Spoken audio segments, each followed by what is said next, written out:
You're listening to the Third Down Squad podcast, the best international news podcast for the National Football League. We're your hosts, Derek, Josh, and Toby. Let's get you ready for new set downs on Sunday.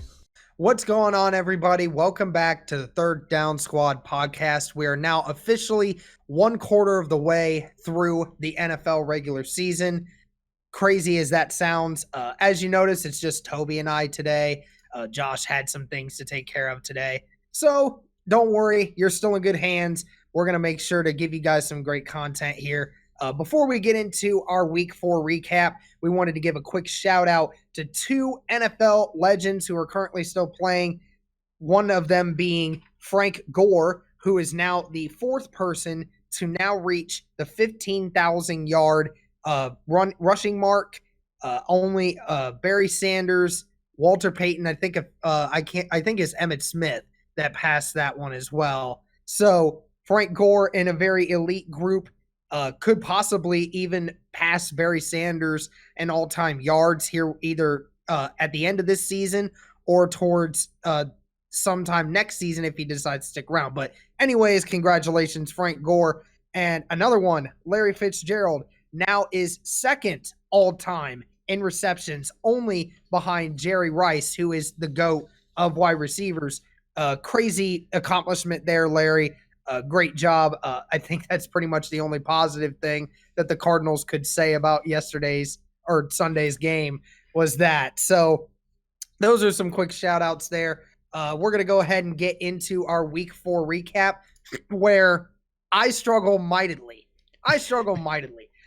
Toby and Josh didn't have great overall performances, but they definitely beat me. I finished with a record of 6-8 this week. I think this might be the first time since starting the podcast almost a year ago that we've had a losing record in a week of doing football. So very bad week for me. And Josh and Toby finished with a record of 8-6. So now that puts the records at me at 39, 22, and 1. I am still atop the leaderboards. Toby with a record of 36, 25, and 1. So he's only 3 games behind me. And Josh is only 1 game behind me now with a 38, 23, and 1. So our records are really close. But anyway, we'll get into our quick spiels on these games here real quick. First game, and I'll just go down my list here. Toby, the Redskins versus the Giants game, very ugly one. Go ahead and give your quick thoughts on that. Yeah. I mean, the Redskins did exactly what we expected them to do. They turned the ball over again, and I mean, I asked him to start Dwayne Haskins, and they actually brought him into the game. His first touchdown pass was an interception by Jabril Peppers, so he didn't do that well in his first start, but I mean, it's expected with how the Redskins play right now. So I'm excited to see what the Giants can do this week against the Minnesota Vikings. This game kind of bears the question here. Are the Redskins possibly the worst team in the NFL right now? We could make that assumption. Over the last 2 weeks, the Redskins have only scored 6 points. I mean, the Miami Dolphins at least put 10 up against the Chargers this last week. I mean, at least we could say the Dolphins put some points on the board. Again, the Redskins, there's so many things wrong with them right now. Quarterback is just the stepping stone. Haskins coming in, those interceptions, he was thrown into the pack of wolves with no warning, and obviously we knew how that turned out. Again, now we have the Chiefs versus the Lions, which was almost an upset, and I'll go first on this one. The Lions, I'm sorry to say, the Lions actually look legit to me right now. They played very well, especially at home. They've beaten the Chargers at home, we noticed a few weeks back. We went on to beat the Eagles on the road. Very tough one there, but they pulled that one out with their run dominance. And they made things difficult for Patrick Mahomes in that game. Made it come all the way down to the end of the game. So anyone that bet on the Lions with the spread this week definitely got a major payday there. In the end, Chiefs are still undefeated, but great job by the Lions in what they did. I'm impressed by them. Yeah, I'm definitely impressed with what the Lions are doing right now. I didn't think they'd keep it that close against Patrick Mahomes, but they were actually the one team in this season so far that was able to slow down Patrick Mahomes. So uh, if they hadn't had a little hiccup in Week 1 against the Arizona Cardinals with kind of giving this that game up in the last quarter, I'd have them higher in my power rankings, which we're gonna come to in a shortly. But yeah, they are definitely on a hot streak right now. But I mean, I think something's up with T.J. Hawkinson as well there. So Hmm. he's not 100% anymore. I don't know if he's gonna play this week. I haven't actually read any news about him if he's out or if he can play. So that might limit them on offense because he was one of their major contributors on offense. So, but the game that was just that one rush from Patrick Mahomes that kind of sealed the deal for Kansas City. Otherwise, the Lions would have had that, and I'm really impressed with how it played. Yep. Next game, we got the Titans versus the Falcons. The Titans stomped on the Falcons. Very weird being the Falcons were at home. Toby, your thoughts on this one? Yeah, the Falcons, it's kind of catching up to them that they don't really have that good an offense. I mean, they have a little bit of talent, but not enough talent to actually be a decent defense in the league. And with just really one receiver in Julio Jones, they can't really go on offense that well, especially with the O line that they have. I think that's the one weak point they have on offense, really, because you'd think that Devontae Freeman would put up better numbers than he does right now with the Falcons. And the Titans, I mean, Marcus Mariota came out and played again. Like I said, the Titans season so far is a roller coaster. One week, Mariota is on the hot seat of losing his job. Next week, he's playing like the best quarterback in the league. So yeah, I don't know what I make of the Titans right now, but the Falcons, in my opinion, are right now the worst team in the NFC South. These two teams, it's so weird about them. They're the highest of highs when they're winning. They're the lowest of lows when they're losing. One week you have them playing amazing, the next week they just look terrible. And I don't know what it is about the Falcons. I can't even bet on games with the Falcons or the Titans in them anymore because I don't really know what to expect. You don't know which team you're going to get. But we all picked the Falcons to win in this game. And yeah, that one stunk. Anyway, now we move on to an AFC South or an AFC North. I apologize. Matchup here between the Cleveland Browns and the Baltimore Ravens, where the Browns had a beatdown against the Ravens. Again, another week where Josh was the only one that picked the Browns in this game. Nick Chubb was all that was there to talk about. Had over 130 yards and a few touchdowns as well. The Browns looked a lot more in sync on offense. Struggled a little bit on defense towards the end, but again, the Browns pulled it out and they showed again why they can't be slept on. Toby, what did you think of it? First off, I gotta admit I was the one that benched Nick Chubb for Mark Ingram in fantasy football this weekend because I did not think Nick Chubb would actually put up those kind of numbers against the defense of the Ravens. I expected the exact opposite and expected those numbers from Mark Ingram this weekend against the depleted defense of the Browns, but it came the exact opposite way. And of course, we also got to talk about the numbers that Jarvis Landry put up in that game. He just went off again. I think it was 170 yards that he had in that game. Something. It was close to that at least. Close to that. But he then went out with an injury. So, again, I don't know if he's gonna play this weekend. But yeah, the Browns actually have figured it out on offense this week. But again, it's like with the Falcons and the Titans. You don't really know what you get with the Browns right now. One week they're actually one of the best teams in the NFL. The next week they're the worst team in the NFL again. So, yep. And I mean, the Ravens, yeah, they're definitely the worst game they played this season, but I think they played the wrong play style against the Browns, and they'll bounce back next week, or this week, actually. Another game. This one definitely not fun for me to talk about.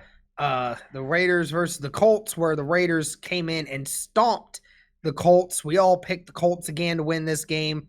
This one was obviously another loss for all of us. Toby, what were your thoughts about this game? Yeah, I think we saw how good the Colts are without their top players in T.Y. Hilton and there is Leonard on the field. So that limited them both on defense and on offense. But I mean, the Raiders, they actually showed up this week. They played well on offense. Of course, we had that one tackle of Vontae's Burfict. We're going to talk about this in detail a little bit later. But yeah, the Colts, they played okay. They can do a lot better.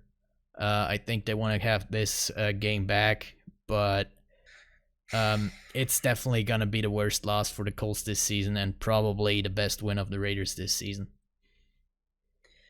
Yeah, I mean, the Colts played terrible. Yeah, like you said, one name you didn't even mention was Malik Hooker not being in there also hurts. When you don't have your two best wide receivers to start the game, and Paris Campbell got hurt in that game as well. He may miss some time with an abdominal injury. You couldn't run the football. You had 7 drops in that game from the wide receivers. Brissett threw a late pick 6. The defense could not stop anything due to the fact that Darius Leonard and Malik Hooker were out, and the rookie corners were playing on the sides a lot. So just the odds were stacked against us.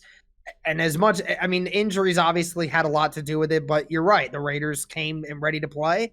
They came and they executed the game plan, and we did not. Next game is the Patriots versus the Bills. Pretty simple one here. This was a pretty low-scoring game, 16-10, with 2 really good defenses. We all picked the Patriots to win this one, and the Patriots fend off the Bills with a 16-10 victory. I actually think this tells me a lot more about the Bills than it does about the Patriots.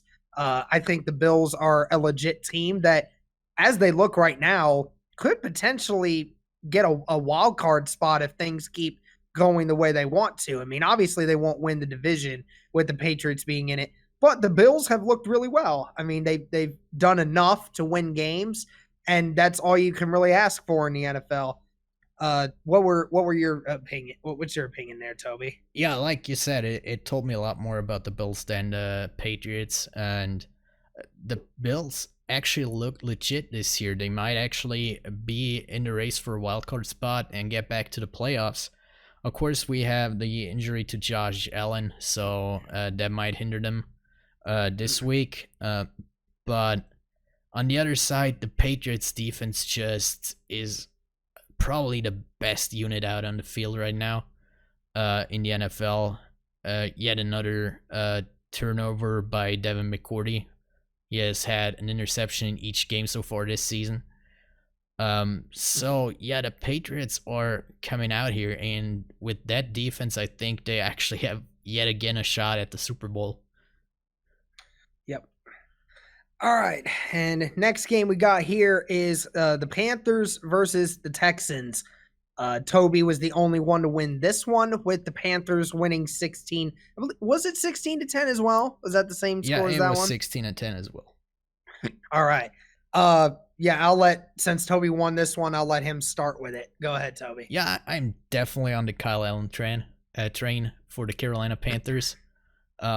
He's just, I believe, the better quarterback right now compared to Cam Newton, because Cam can't actually run anymore, which made him the quarterback that he is, and Cam was never that accurate as a thrower, which Kyle Allen definitely brings into play for the Panthers right now. And since Cam, like I said, can't run the ball anymore, and you take that element out of it, Cam is actually not a good quarterback. So let's go with Kyle Allen as long as Cam Newton is out or isn't 100% like he was the first couple of years in the league. Yeah, I mean, I'm all aboard the Kyle Allen train as well. I mean, he's looked very good. You could arguably say Cam Newton might have won the game against the Cardinals, but it certainly wouldn't have been in the style that Kyle Allen did it. But I don't think Cam Newton wins that game against the Texans. I mean, Cam Newton would have gave the ball up more times, and the Texans would have had more options to be able to get the ball out there. Yeah, I think Kyle Allen is doing enough to win these games. And I think as long as he keeps doing what he's doing, I don't think the Panthers should change this. I think they look just as good now with Kyle Allen as they have in a long time with Cam Newton. All right. Easy game here, Chargers versus the Dolphins. Kudos to the Dolphins for making this a good first half. Dolphins were actually leading the Chargers for part of that first half. Definitely gave me a few worries about that one. But in the end, the Chargers ended up going out there in the second half and doing what they did best, getting the ball to Eckler and doing what they do on offense. Dolphins just didn't have a chance as it went along. But I mean, I'll let you get into this, Toby. But I mean, with the way the Dolphins have actually been making a couple of these halves actually doing really well, is this some kind of encouragement for the Dolphins? Maybe they don't look like the worst team in the NFL at the moment. Yeah, they might actually win a game this year. And Josh Rosen is actually looking pretty decent. At least he did in the first half, like you said. They actually had a pretty close game there in Miami. And yeah, you already mentioned Austin Eckler for the Chargers. Of course, I'm kind of curious to see how they're going to split the carries with the Chargers when Melvin Gordon actually comes completely back, not just as the substitute like he did last week. But I kind of think that Eckler might be the number one running back right now with how he started off the season, and Melvin Gordon actually has to fight for the number one spot with the Chargers right now. Oh, yeah, and we will find out who's the worst team in football here in a few weeks because the Redskins actually face the Dolphins in 2 weeks. So we will find out who is the worst. But then again, we actually have a third team in that mix, which we're going to talk about for the Monday night matchup, which is the Bengals. But we'll get to that here in a minute. Next game, Buccaneers versus Rams. Offense is what the title of this game is. I mean, what was it? It was 90-something points. 95 points. Yeah, it was 95 points. Yeah. So, I mean, first, I guess this is kind of what this is. I guess the Rams are feeling what the Saints have felt over the last few years when the Buccaneers somehow stomped the Saints at the beginning of the year, somehow, some way. I mean, Buccaneers had everything going for them. I don't know what else to say. The Buccaneers scored 55 points on the Rams. Come on. I mean, the Rams, you lost yourself a top 5 bid for me. You're not a top 5 team anymore for me if you're going to lose to the Buccaneers and give up 55 points. Toby, your thoughts on this one? Yeah, like you said, that game was completely offense. It reminded me of the Saints-Giants game of 2015 where they put it up, I think it was 115 points. But yeah, the Bucs 55 points with Jameis Winston. What happened there? And yeah, the Rams kind of, yeah, they show what I've been saying the last couple of weeks on this podcast. They aren't looking like the team they were the last 2 seasons under Sean McVay. It kind of looked like the team that played the Patriots in the Super Bowl, and they looked like they wouldn't even make the playoffs. So yeah, right now it's coming back to haunt them, and right now I don't think they're making the playoffs this year. I mean, the Rams offense has certainly been putting up points, no question about it, but that defense has just been not its usual self. And the Buccaneers, kudos to the Buccaneers. I mean, they're putting on a spectacular season already with 2 wins. I mean, where are they now in the NFC South? Tied for first with the Saints. Oh wow! And I mean, I guess that's because of divisional ranking. I'm guessing that's why they're tied with them. Yeah, they're fighting it out this week. Actually, we have the Saints against All the right. Buccaneers.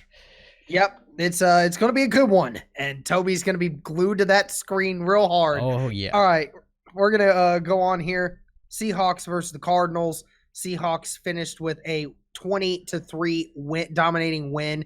Like I mentioned, the only positive thing that the Cardinals had for that game is being able to give Larry Fitzgerald his title of the second most all-time receptions.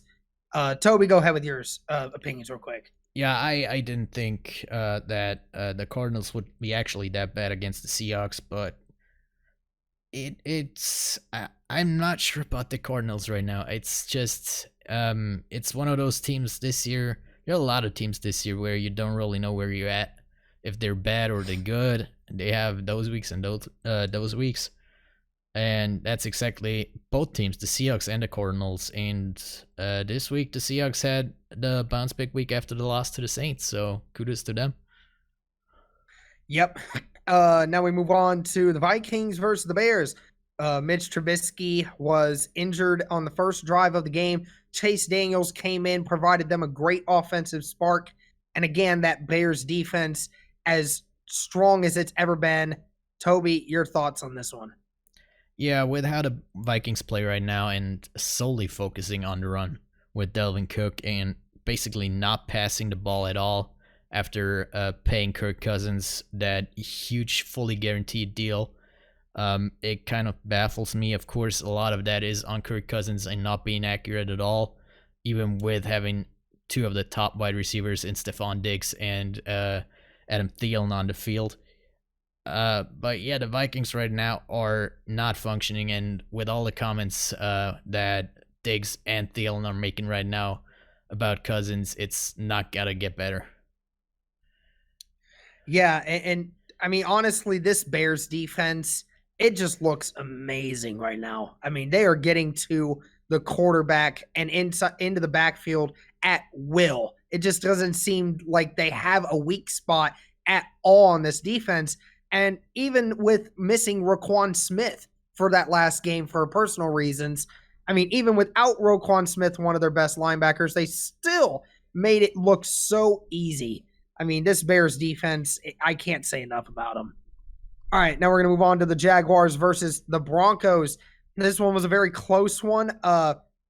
Also being reported that Bradley Chubb is now out for the season with a torn ACL, so he will miss the rest of the season. Not good news for the already struggling pass rush of the Broncos. Jaguars pull this one out in a late game situation. Congrats to the Jaguars and Minshew. And it took Fournette having 200 yards rushing in that game to be able to do what they did with, I think they said of the 223 that he had, 193 of those came in the second half. So big, giant second half by Leonard Fournette, which was quite crazy to think about given the last week that he played had 69 rushing yards on 17 carries. So it's quite the upgrade from the previous game.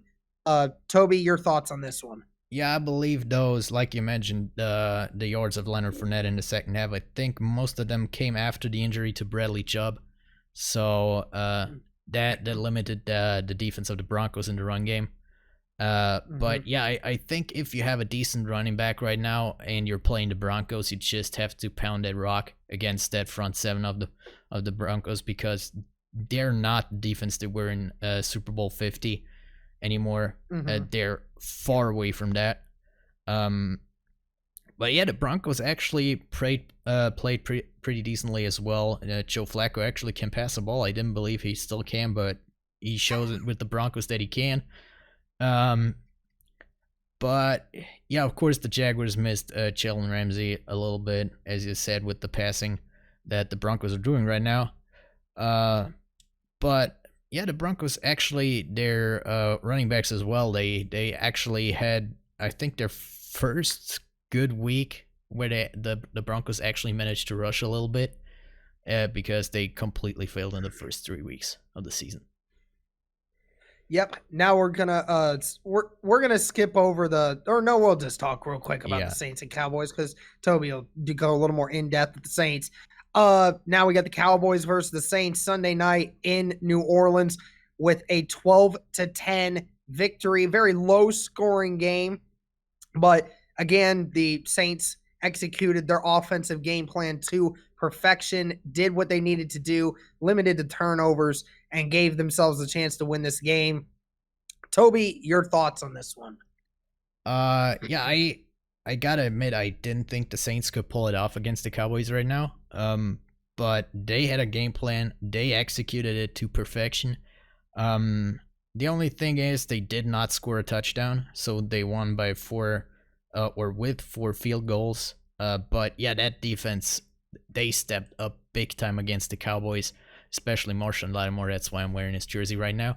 Um, I mean, what that dude did against Amari Cooper was just phenomenal. He basically stopped them stopped Cooper at his own will. Of course, what helped the Saints was that Michael Gallup couldn't play, because usually the Saints struggle against the second wide receiver. So that helped them a lot. But yeah, on offense for the Saints, the one thing they're missing right now is the second wide receiver. Other than Michael Thomas, they don't really have anybody, and that's what you saw when they came close to scoring a touchdown. They couldn't actually progress to score that touchdown because the defense knew they have to focus on Alvin Kamara with the run or the short pass, and deep down he can go with 2 defensive backs against Michael Thomas and basically shut him out if you have 2 good guys on him. Yeah, so Saints, I like what I'm seeing without Drew Brees. I hope he's coming back soon, or at least after the bye week. He's saying that he wants to beat the timetable of the 6-week recovery time frame. I hope he knows what he's doing. He's only coming back if he's 100%. But if Teddy Bridgewater continues to play like he does, take your time, Drew. And last game, many people did not watch this game for good reason.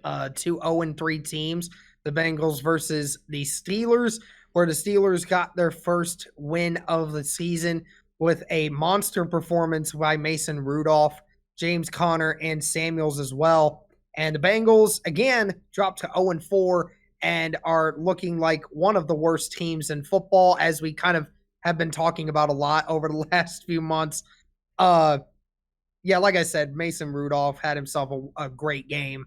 It was encouraging to see for Steelers fans just how accurate and how poised he was. He looked a little bit like young Roethlisberger a little bit out there, avoiding the pocket pressure and dodging out and throwing on the run on his back leg. I mean, it's crazy to see.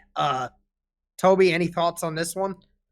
Yeah, I mean, I think everybody can look good against the Bengals, but the Steelers are decent with Mason Rudolph.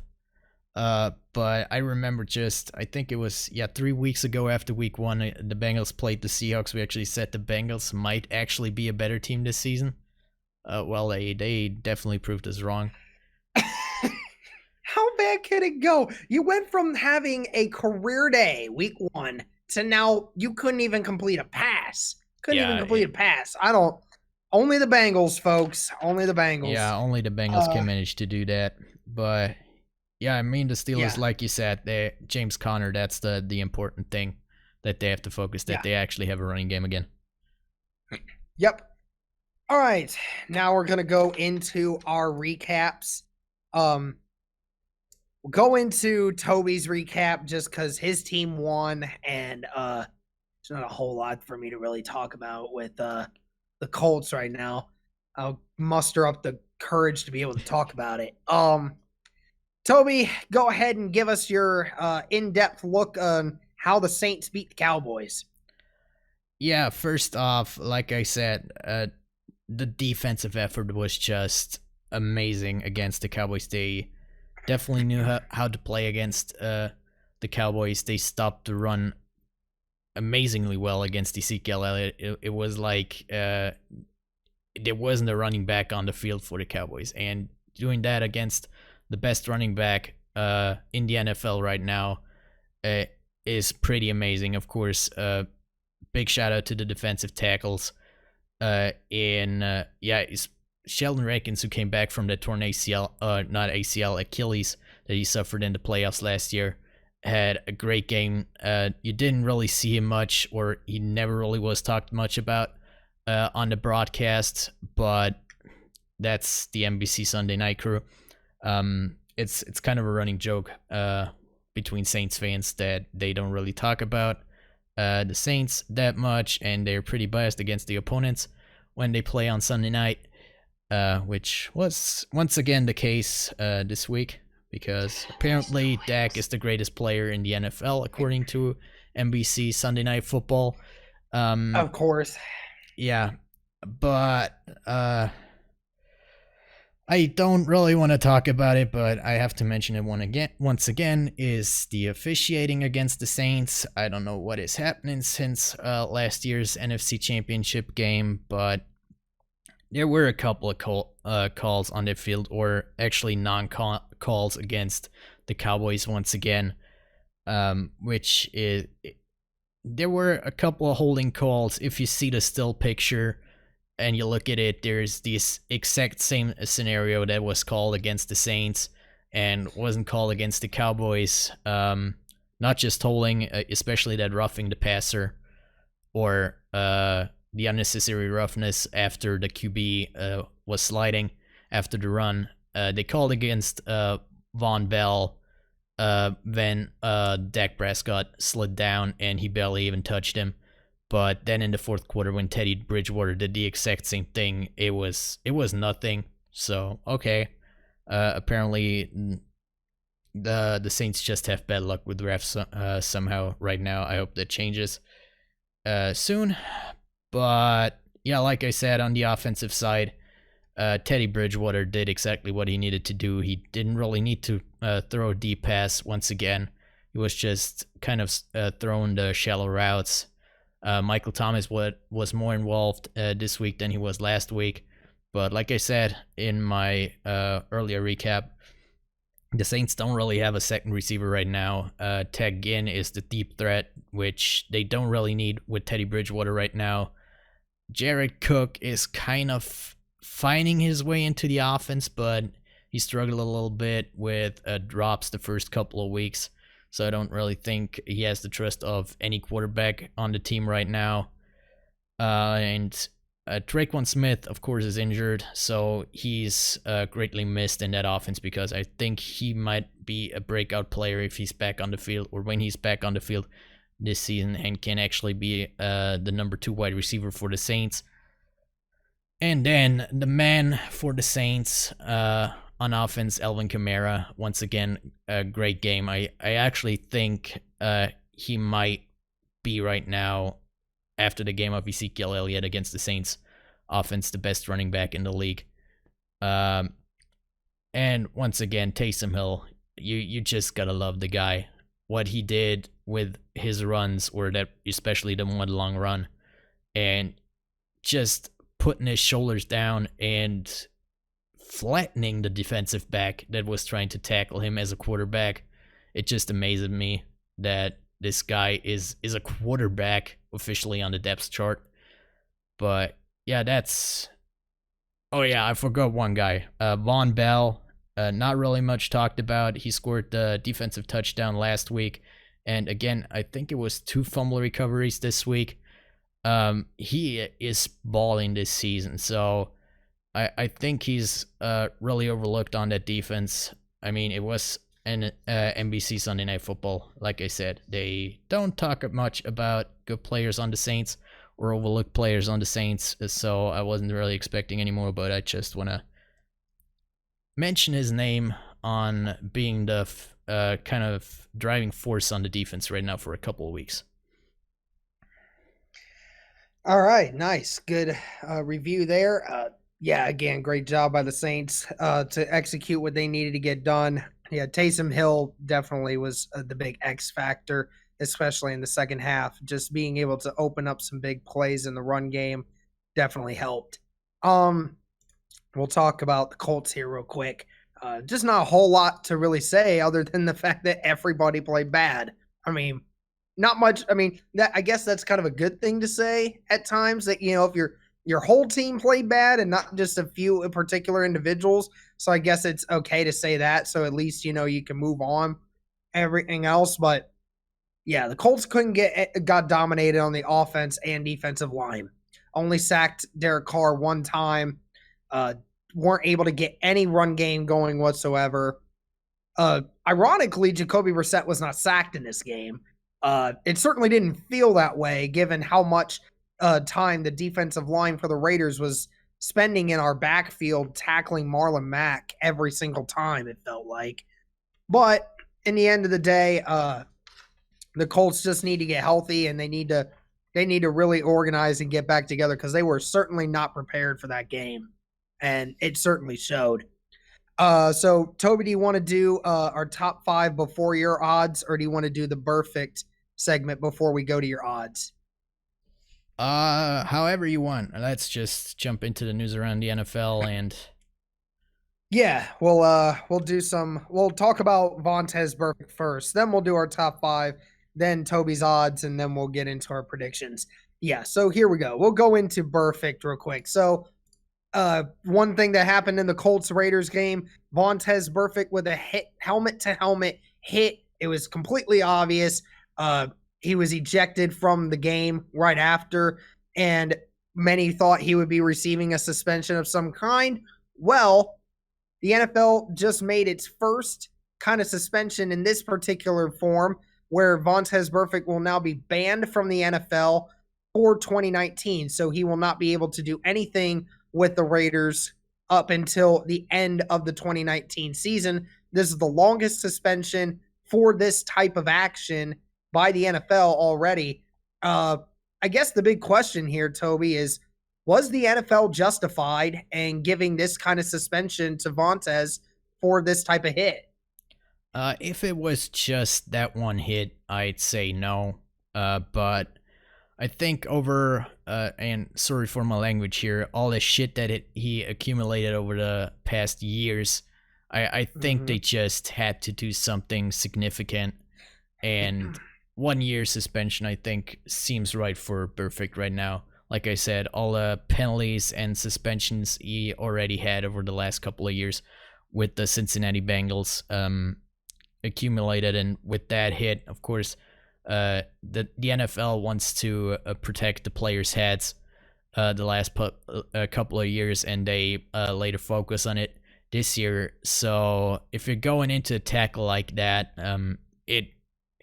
I mean, you're gonna get suspended for at least 4 games if it's your first offense.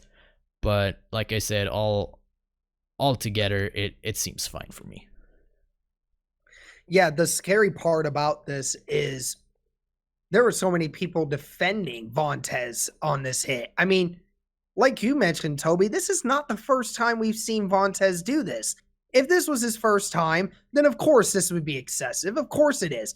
But they wouldn't suspend him if it wasn't the third, fourth, fifth, sixth time that Vontaze Burfict has been called out and fined and suspended for hits like this. That was a completely dirty hit. He completely led with his helmet, the crown of his helmet, hit straight in the helmet. That is a total, utter what we call targeting. And he was obviously ejected. It was the right call, and he had to be suspended. I mean, the amount of times this guy's been hit with targeting calls is ridiculous. He has that history, and the NFL is finally saying, we've had enough of this. If you've done this multiple times in your passing, you're going to keep doing it. We're going to keep you out because, I mean, there's no place for that in the NFL. Excuse me. I'd say the issue is the coaches with this.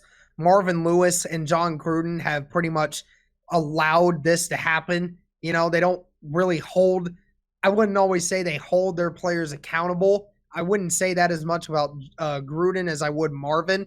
But we obviously know Marvin did not hold his players accountable in Cincinnati. Anyone that disagrees with that is completely lost. Just look at their entire defense over that year. How many times have guys been suspended, fined, or arrested for that reason. And Gruden, again, obviously didn't make much difference. The sad part is, though, is Vontaze, when he was ejected, I don't know if you saw, but when he was ejected, he was smiling, blowing kisses and all that stuff out the way. That doesn't deem to me as a player who thinks that, oh, I screwed up. That was just like, whatever. Like, whatever. I could have really hurt somebody. I'm not going to get a chance to play. I might get suspended for this. Yeah. Whatever. That's just every other game for him, really. That's it. Yeah, exactly. I don't even know if the Raiders will bring him back after this year for that reason. I don't know, because he's on such a short list now. Anything else he does at this point, he's gone again. He could come back next year, have another hit just like that in week 2 or 3, be suspended again for the whole year. This is totally the right call by the NFL to do this. He totally deserves it after all the things that he has done to hurt players and do things like that. Totally well-deserved. Anyway, now we move on to our top 5 teams so far through the first 4 weeks of the NFL. I'll start this one off, and we're gonna go from the 5th pick all the way to the top pick there. So my number 5 team in the NFL right now is the Chicago Bears.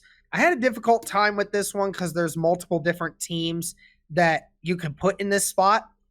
Definitely some teams that are better offensively than the Bears have been. But let me just tell you, again, this Bears defense is legit. They are easily the best defense in this league, and they look even better this year than they did last year. And we were raving over them about last year's defense. They look even better now. I know they haven't faced a lot of great offenses yet, but they did face Minnesota, and they shut down Minnesota. Dalvin Minnesota Cook right now a great offense though. Yeah, not a great offense, but they have the playmakers to do that. And the Vikings are the number 1 run team in the NFL, and they just had nowhere to run. Dalvin Cook can get anything going. I just think this Bears team, just with the way this defense is carrying them, and not to mention if Chase Daniels has to play for a little while, I think the Bears might actually give him the chance if he's going to keep playing the way he is, because I think he's not going to light up the stat sheet, but he'll do kind of what Peyton Manning did, which was just manage the games and do enough to be able to win, and that defense carries the workload, because I think their defense is good enough to do that. Number 4 is going to be the Dallas Cowboys for me. Dallas, again, I know they lost to the Saints. I know it's a heartbreaker, but this team for the Cowboys is still one of the most overall well-ran teams that I know. As long as the run game keeps going, and not every week are they going to get shut down like they did Sunday night against the Saints. I think the Saints are just really in a spot right now where the Saints are just moving like crazy to be able to keep ground while Drew Brees is gone. So I think they're playing a little better than what they normally would be. But this Cowboys team, with the way Dak Prescott's played this year, has definitely looked like his best start of the year since coming into the NFL. And the offense is running at a very high level. Defense is still really good. I think this team's definitely got the goods right now. And speaking of the Saints, they are my number 3 team right now. Even without Drew Brees, so far they've been winning games. They've done what they needed to do. They've organized a game plan that's not too reliant on Teddy Bridgewater right off the gate, just kind of easing him into the system a little bit and getting him going offensively.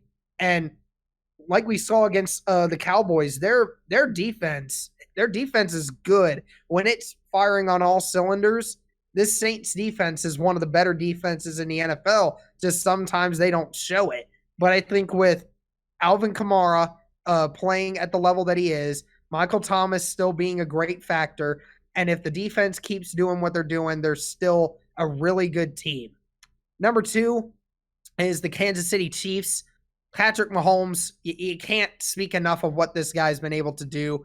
He's easily been the best player in football so far throughout the first 4 weeks of the season. Didn't have the most overall great game against the Lions. I was on record saying that I thought Patrick Mahomes was going to light up the Lions being in a dome for the first time in a long time. But give credit to the Lions. I thought the Lions were a lot more prepared than the Chiefs were. But this Kansas City Chiefs defense is better than what they were last year for sure. Maybe not as amazing as they want them to be, but they certainly are a little bit better. And as long as you have the offense that the Chiefs have, I mean, you can just put up 40 points on anybody, and it's hard to beat the Kansas City Chiefs right now. And number one has to be the Patriots for me right now. I mean, on both sides of the ball, they are just absolutely phenomenal. Have not allowed more than 10 points in a game so far this season.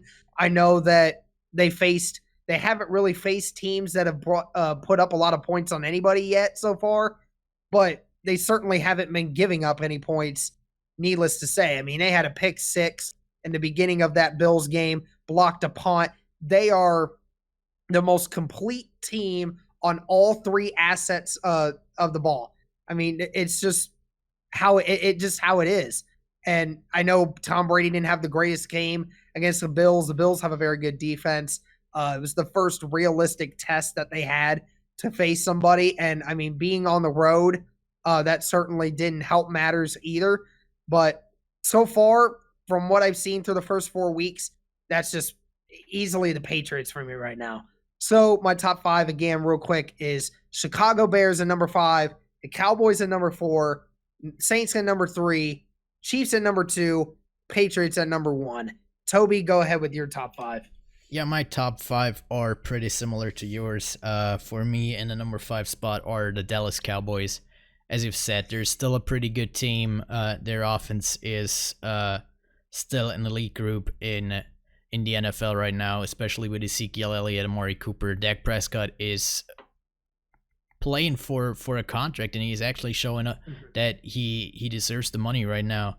The only thing with the Cowboys right now is their defense isn't really that elite group that it was last year, despite the fact they actually play pretty well against the Saints, especially Leighton Vander Esch had a couple of good plays in there where he flashed kind of his talent from his rookie season. But yeah, in number 4, I have the Green Bay Packers right now. For me, they're a more complete team than the Chicago Bears. They have the defensive group that is a lot better than last year. And still with Aaron Rodgers on the field, that offense can still take down a lot of people or a lot of other teams in the NFL. As we've seen in week 1 with the Chicago Bears, they can even take on the Bears defense and get out with the win there. Of course, the Bears offense in week 1 wasn't all that great. And also the injury to Devontae Adams also might affect the Packers right now, but from what I read, it is not that significant. In number 3, it's the same as Derek. I have the Saints. Like you said, Derek, the Saints won the last 2 games, even without Drew Brees. Yeah, all the other guys might have stopped their game a little bit and kind of played that a little bit better than they would if Drew Brees wouldn't be hurt. But, I mean, with what they showed, especially on defense against the Cowboys, as I've said earlier already, if they can't continue to play that well on defense, they're a tough team to beat, especially when Drew Brees comes back, probably after their bye week. A lot of it depends on Marshawn Lattimore. Unfortunately, he's kind of playing down to the talent he's facing of their opponents. So hopefully he can keep up the level of play that he showed against Amari Cooper, also in some weaker opponents in the next couple of weeks. In number 2, same as you, Derek, I have the Kansas City Chiefs.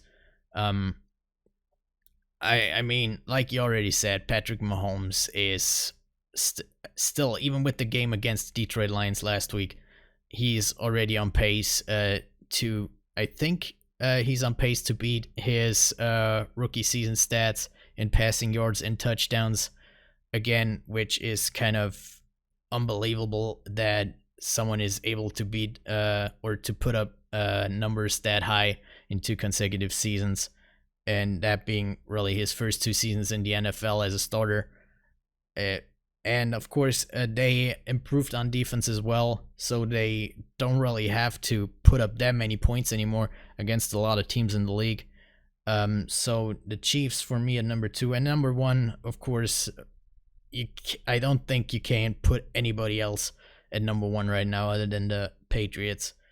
Of course, yeah, like you said, against the Bills, they struggle on offense a little bit, but the Bills with their defense, they can't play defense up there in Buffalo, and it might have been not have been the best game of Tom Brady. But yeah, the defense, like you said, they had another pick 6. They're helping their offense out. So, like the saying is, defense wins championships and offense wins games. That's what the Patriots are doing right now. They have the best defense that I've seen in a long time in the NFL. I don't even think that the Bears defense from last year comes close, or the Denver defense from, I think it was 2015, or the Legion of Boom a couple of years ago, come close to what the Patriots have right now. All right, so that's the top 5 for us. Now we've come to one of your favorite parts of the podcast. Toby, go ahead.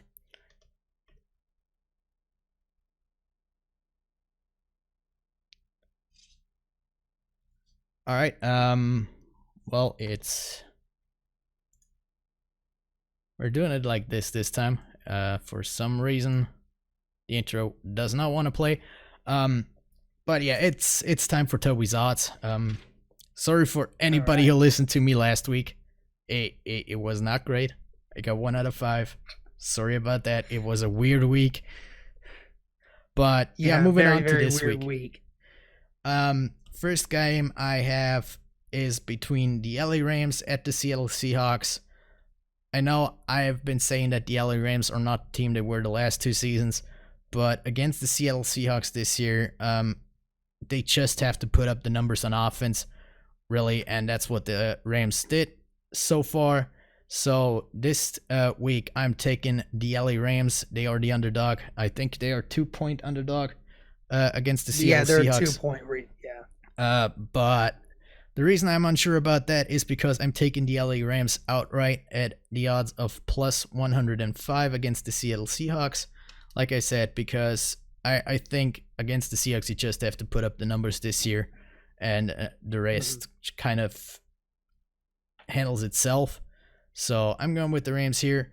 The second game is between the Baltimore Ravens and the Pittsburgh Steelers. Yes, we have said the Steelers are actually playing pretty well with Mason Rudolph right now, but Baltimore, I think they want to bounce back after last week's game against the Browns. The Baltimore Ravens are 3-point favored right now. I'm taking the Baltimore Ravens at -3 with the odds of -130. Not the best odds right there, but I think a pretty good bet against the spread this week. The third game is between the Tampa Bay Buccaneers and the New Orleans Saints. I think the odds might be a bit slanted because of how the Tampa Bay Buccaneers played last week against the LA Rams and the 55 points they put up against the Rams. I don't think that's nowhere close what they will do against the Saints, especially with the Saints at home. I'm going to take the Saints, who are a 3-point favorite, with the -3 at the odds of -120. Again, not the greatest odds, but I think it's a pretty good bet this week against the spread. The fourth game is between the Green Bay Packers and the Dallas Cowboys, my 2 teams that I have on my top 5 teams so far. And I'm actually going to pick this matchup like I did in my power rankings with the Green Bay Packers against ahead of the Dallas Cowboys. So I'm going to pick the Packers outright. I don't know how much of a favorite Dallas is in that game. I believe it's 3.5, something around there. But the Green Bay Packers outright, I'm going to take them with the odds of plus 165. And the fifth game, it's a gamble. I'm going to admit that. But it's the Cleveland Browns at the San Francisco 49ers. and the San Francisco 49ers, the last unbeaten team in the NFC, if I'm correct. I think that's going to come to an end this week. The Cleveland Browns are going to win this matchup outright with the odds of plus 170. So to recap my picks, the LA Rams at the Seattle Seahawks, I'm going to go with the LA Rams outright plus 105. Baltimore Ravens at the Pittsburgh Steelers, Baltimore -3 with minus 130. Tampa Bay at New Orleans -3 with the odds of minus 120. Green Bay at Dallas, Green Bay outright with the odds of plus 165. And Cleveland at San Francisco, I'm going to take Cleveland outright with the odds of plus 170. And that's my picks for this week. And we're going to move on to the predictions for week 5 of the 2019 NFL season. And we're going to start off, we're going to do the Thursday night game, of course, again this week. We're a bit earlier than last week. And that's the LA Rams against the Seattle Seahawks. I've already told you my pick just a couple of minutes ago. And I'm going to go with the Rams against the Seahawks. Like I said, they just got to put up the points that they have in the last couple of weeks. So, Derek, what do you think? And tell us Josh's picks as well. All right. Yeah, Josh already picked the Rams. Same thing as Tobi. And I'm going to go with the same thing here. I think the Rams will. I think the Rams are going to bounce back from that game. I don't think they'll give up 35 points to the Seattle Seahawks. Usually when these two face each other, it's pretty close game. And I think they play each other better in their opposing stadiums too. The last few times these teams have played. So I think the Rams will bounce back. I think McVay's going to figure out a game plan, and I think the Rams will win this one. All right, we're moving on to the Sunday games, and the first game that we're going to talk about is between the Jacksonville Jaguars and the Panthers. And Derek, go ahead. Tell us what Josh picked. Josh picked the Jacksonville Jaguars to win this game, probably off the coattails of Minshew and what Leonard Fournette was able to do. I'm going to go the opposite here. I'm going to go with the Panthers. I'm liking what Allen's doing. I think that this will be the first real test for both quarterbacks, actually, in regards to a defense. I think Minshew's already faced a defense, don't get me wrong, in the Tennessee Titans, but he didn't really face pressure. And I think the Panthers will get to him a little better this time, being that the Panthers are going to be at home. They're going to be in their environment. I think they're going to just be more prepared and be able to handle the situation better against this Jacksonville Jaguars team. And I don't predict Leonard Fournette getting 200 yards again. So I'm going to go with the Panthers on this one. Yeah, I'm also going with the Panthers. I believe they're a pretty good defense against the run. So like you said, Leonard Fournette is not going to get the 200 yards that he did last week. And of course, you mentioned the game against the Tennessee Titans for the defense that Gardner Minshew has faced so far this season. And you really got to say that the Titans game, the Titans really had a down game in that game. So I really argue that it's the first real defense that the Jaguars are really facing. And of course, like I said, I'm on the Kyle Allen train, so I'm going to pick the Panthers. Yeah, same. The next game, I mean, we basically can skip it. It's the Patriots against the Redskins. Yeah, we that's Patriots on both ends there. Yeah. Yeah, I mean on all three ends. The next game, I think it's pretty interesting. It's between the Buffalo Bills against the Tennessee Titans. Derek, go ahead. This one was tough for me. Josh picked the Bills, so Josh is gonna get the Bills on this one. If Josh Allen even plays, I mean, there's no way he's going to be 100%. You don't know what Titans team you're going to get. That's the problem I have with this, because they did really well against the Browns. Then they didn't do so great against the Colts. Then they do really well. Then they do bad. Then they do really well. I don't understand, but my logic is this. Follow me on this. They did really well defensively the first game. Did bad defensively the second game. Did really bad the third game. did really well the fourth game, so I'm guessing they're going to do 2 in a row on a good game for this one if the Bills are limited on offense. So I think I'm going with the Titans on this one.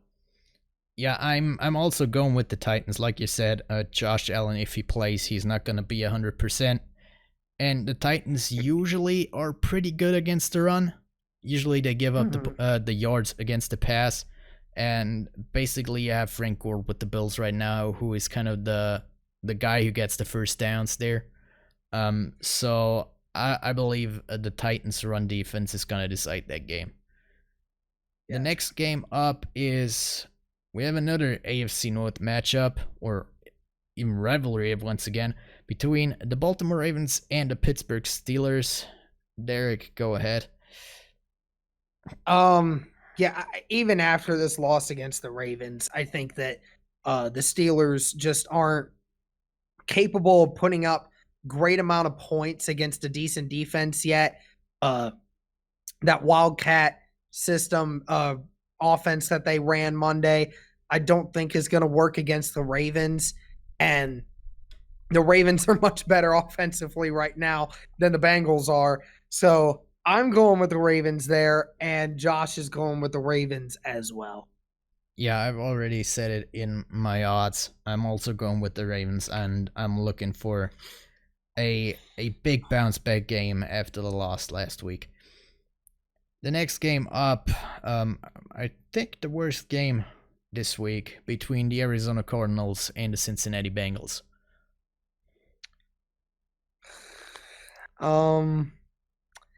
Josh picked the Cardinals. I'm telling you, every bit of me wants to pick the Bengals here because I feel bad for them.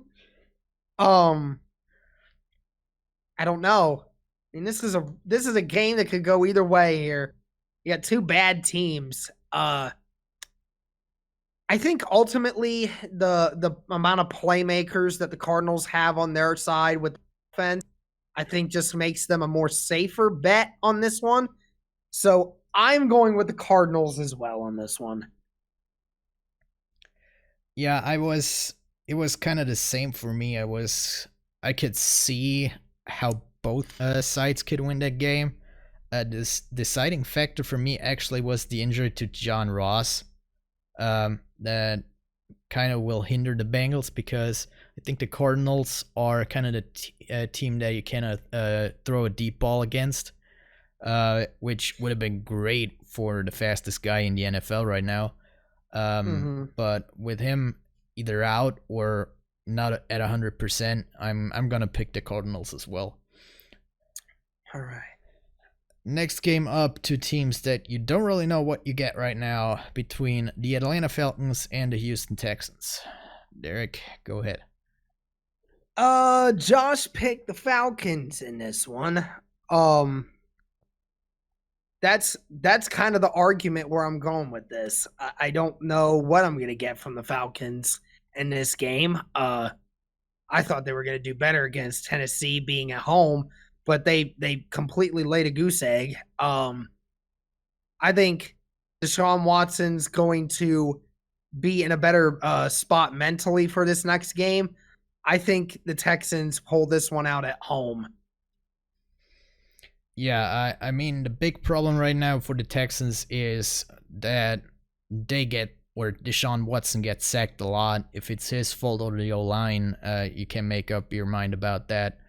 But the Falcons don't really have that great of a pass rush right now, so I don't think that will be the biggest problem for the Texans this week. So that kind of eliminates, or smaller is the biggest problem for the Texans, and the rest of the Texans is pretty decent. So I'm gonna go with the Texans for this one. In the next game, it's the battle for the lead in the NFC South between the Tampa Bay Buccaneers at the New Orleans Saints. I already gave my pick in my odds segment. I'm gonna go with the Saints over the Bucs, because I think the Bucs cannot do what they did against the Rams against the Saints defense. Derek, your thoughts? Yep, Josh and I are going with the same thing here, going with the Saints. I think, like you mentioned, I don't think the Buccaneers are going to put up 55 again. I just think that the Saints will be in a little better situation. Again, I like what they're doing offensively. They're not trying to blow the game out. They're just trying to go a simple pass down, check down offense, which is working so far. And I think they'll just continue to do the same thing. They might try to go a little bit crazier this week now that Bridgewater's had a few weeks in the system. And I think they're thinking they can exploit this Tampa Bay defense. So, yeah, we're both going with the Saints here.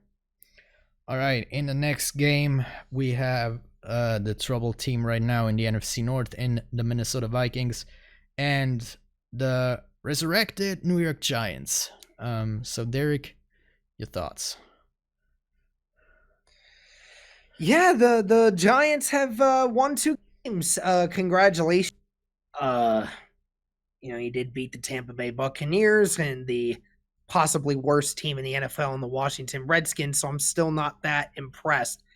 I know Daniel Jones has been looking pretty decent. I know as much as this offense is struggling for the Vikings, I still think they're going to figure something out for this week. I think they can run the ball against this Giants team. And again, Giants don't have their best playmakers right now. At least they don't have Saquon Barkley. If they had Saquon Barkley, I'd probably pick the other way here. But I'm going with the Vikings as well. All right. Yeah, I'm also going with the Vikings here. I think it's the first real test for Daniel Jones, as we said, against the Vikings defense. And of course, the Giants get Golden Tate back this week. It's going to be the first game for him after his 4-game suspension. But I think that actually brings a little bit more trouble than it brings good for the Giants, because they have to kind of adapt their game plan to the new wide receiver that comes in instead of what they did the last couple of weeks. The next game is between the Chicago Bears and the Oakland Raiders. Derek, go ahead. Before I go into that one, I'm actually, to be completely honest, I'm surprised you picked the Vikings there. But yay. I mean, congratulations. Anyway, Bears and the Raiders. If Chase Daniels is actually the one that's going to be, making the start here, which I'm presuming he will be. I just think the Bears, again, their defense is just so good. I mean, the Raiders aren't going to do the same thing that they did against the Colts. No way are they going to be able to do that. I just think the Bears are a clear matchup for this one, and Josh agrees as well. Yeah, I agree as well with you. Like you said, the Bears defense is going to be completely different unit than what the Colts were last week, with, like we said earlier, with all the injuries that the Colts are facing right now. So the Raiders won't be able to play that kind of offense as they did against the Colts. And of course, with the Bears, I talked to you about this before the podcast. I actually think that their offense is better off with Chase Daniel compared to Mitchell Trubisky, because he just has the experience, and I think he's a better passer than Trubisky. Mm-hmm. The next game is between the New York Jets and the Philadelphia Eagles. I believe it's a pretty easy one. So, Derek, go ahead. Yeah, if I think I know where you're leaning towards here, Josh and I both agree it's the Eagles. If the Jets were fully healthy at this moment, I'd probably go with the upset here with the Jets, but they're not fully healthy, and I think the Eagles, coming off of that win against the Packers in Lambeau, are going to be on a high note, and I think they're just going to hit their stride here. Yeah, like you said, the Jets are definitely struggling with health right now. So, yeah, I'm also going with the Eagles. I don't think that they're as good as they seemed against the Packers last week. That was definitely a pretty surprising game against the Packers on Thursday night last week. But they shouldn't have a big problem against the Jets right now. Then we're coming to the Sunday night game, or the Sunday night games, or afternoon games, between the Bronco and the LA Chargers. I have a feeling who Josh is picking here. So, Derek, why don't you tell us? You will be surprised. He did not pick the Broncos this time to win. He's actually picking the Chargers this time around. I thought the exact same thing. I thought he was going to do that because if folks don't know from last year, you can go back and watch last year when the Broncos faced the Chargers. And I don't remember I think it was in LA too when Yeah, they I think played. so, yeah. The Broncos pulled off the upset, the 23-20 upset. I know because I was in a movie theater watching a movie and I'm leaving the theater and Josh is blowing up my phone saying effing told you. So I was surprised he didn't pick the Broncos this time, but I think just the Broncos have looked so bad that Josh just has no faith in them. And I don't really have much faith in them either. If the Chargers are going to get Melvin Gordon back again this week, if they're going to give up the same thing to Leonard Fournette, they're definitely giving up some good rushing yards to Melvin Gordon and Austin Eckler. So give me the Chargers this week also. Well, since Josh is chickening out, I'm gonna go with the upset, and I'm gonna pick the Broncos because I think Really? I just think the All right. Chargers have messed up so many close games so far this season. Even if they get Melvin Gordon back, Okay. so Okay, that's the first one that Toby and I actually disagree in this whole segment so far. It's the only one. all Wow, right. okay. That's a surpriser. All right. We're moving on to the 4:25 p.m. Kickoff time between the Green Bay Packers and the Dallas Cowboys. I've already given my pick. I'm gonna go with the Green Bay Packers. I just think they're the more complete team right now. But I think it's probably a best game we have this week. So Derek, go ahead with your picks. Yeah, I think this is definitely one of the best games. And Josh is picking the Cowboys on this one. I'm assuming he's probably doing it because they'll be able to run the ball is what he's thinking. I was originally leaning towards the Cowboys, and then I saw Sunday night, and I was like, man, if the Packers can stop that run game, Dak Prescott's going to have to throw the football. And with the way the Packers secondary has looked this year, I think the Packers have really, really improved their defense. And it's taking some pressure off of Aaron Rodgers for sure. Yeah, I think the Packers are going to win this one as well. It'll be a close one, kind of similar to what we saw in 2016 with the Falcons winning the Super Bowl that year. But yeah, I think that one will be pretty close. All right, we're coming to the Sunday night football game between the Indianapolis Colts and the Kansas City Chiefs. And sorry, Derek, I don't see a chance for your Colts there with all the injuries that you guys have on your defense right now. I gotta go with Patrick Mahomes there. Well, at least the good thing is Darius Leonard's going to be back this next week, but even that, I don't know if that will save us. I don't even know if T.Y. Hilton's going to be back or not. Josh and I, as hard as we want to not do this, yeah, we're picking the Chiefs here also. Stinks because this would have been a really, really fun matchup if Andrew Luck and this team was healthy. This would have been one of the best Sunday night football games all year long, but unfortunately, I think the Chiefs are just too strong right now for the Colts to keep up. Yeah, and the last game, Monday Night Football, between the Cleveland Browns and the San Francisco 49ers. And I already predicted the upset in that game, and I'm going to say that the Cleveland Browns are the first team to defeat the San Francisco 49ers this season. So, Derek, go ahead with your picks. Josh is picking the Browns, no surprise there. I'm going on the whim here. I'm going on the whim. I think with there being a bye, with the 49ers having an extra week to figure out what they want to do, I think this offense figures out a game plan against still a somewhat injury-ridden defense. I think the 49ers come more prepared for this game, and they pull the upset at home. Give me the 49ers in this one. All right, there you have it, our predictions for this week. And I'm going to hand it off to Derek again.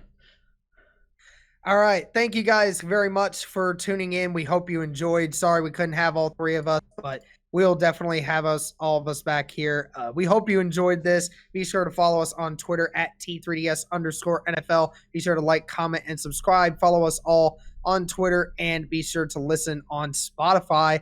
And as always, guys, peace. See ya.